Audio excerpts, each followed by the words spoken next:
Salut les amoureux du ballon rond, on commence cette revue de presse en Espagne avec la 36e journée de Liga qui a vu le FC Barcelone s'incliner une nouvelle fois hier soir. Les Blaugrana ont perdu 3-1 contre Valladolid. Du coup ce matin pour Mundo Deportivo c'est une énorme gueule de bois.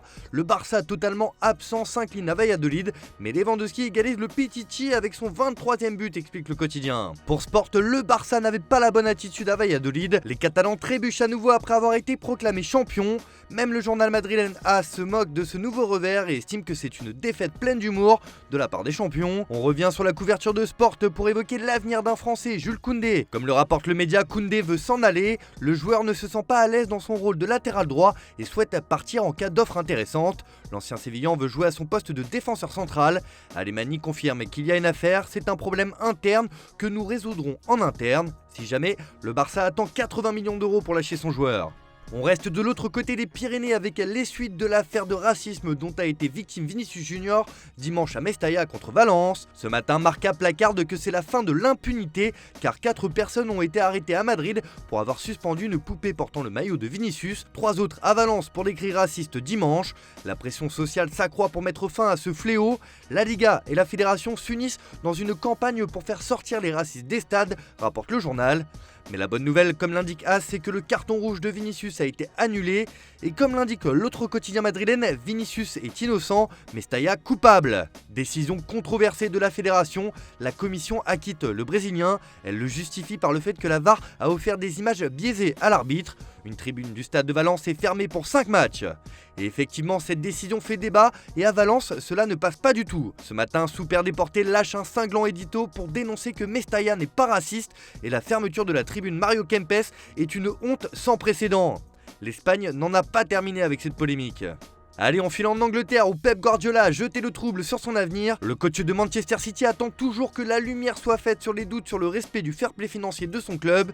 Et The Daily Telegraph reprend ce matin la sortie de l'Espagnol qui demande juger l'affaire du fair play financier maintenant. L'entraîneur de City veut une solution aux accusations qui pèsent sur le club.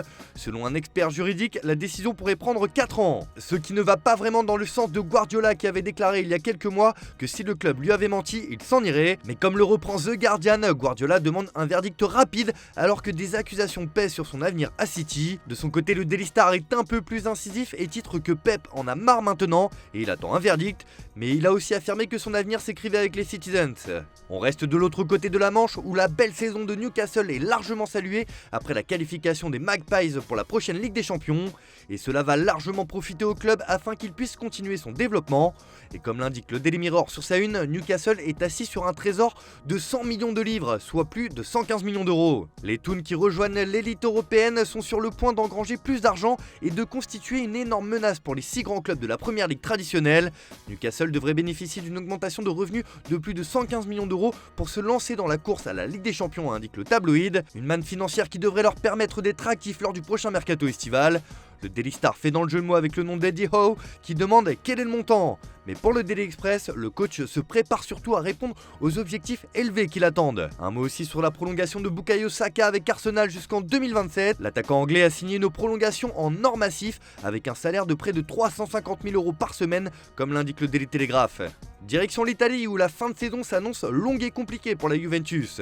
De nouveau touchée par un retrait de points, la vieille dame a perdu en demi-finale de la Ligue Europa et a pris une claque énorme lundi contre Empoli en Serie A. Forcément, les critiques s'abattent sur un homme, Massimiliano Allegri. Comme le placard del Corriere dello Sport sur sa une ce matin, Allegri est une affaire. La Juve réfléchit à son avenir après l'échec d'Empoli. Une information qui revient en une de Tuttosport également, qui écrit qu'il y a beaucoup de doutes sur l'avenir d'Allegri. Pour rappel, le contrat de l'Italien court jusqu'en 2025 avec le club turinois, mais les mauvais résultats pourraient précipiter son départ.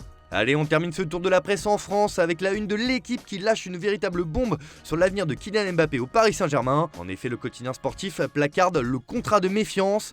Alors que les dirigeants parisiens veulent le placer au centre de leur nouveau projet, le meilleur buteur de la Ligue 1 se montre beaucoup plus sceptique. Alors qu'il dispose d'une option d'1 an dans son contrat qui prend fin en 2024, l'international français devrait décider de ne pas la lever pour garder toutes ses options ouvertes et mettre la pression sur le mercato du PSG. Le message est clair de la part du génie français. Sinon, dans ses pages intérieures, le Parisien évoque la fin de saison de Lionel Messi entre record en vue et frustration accrue. L'Argentin, dont le contrat ne sera pas renouvelé, n'a plus que 2 rencontres à disputer sous le maillot du PSG.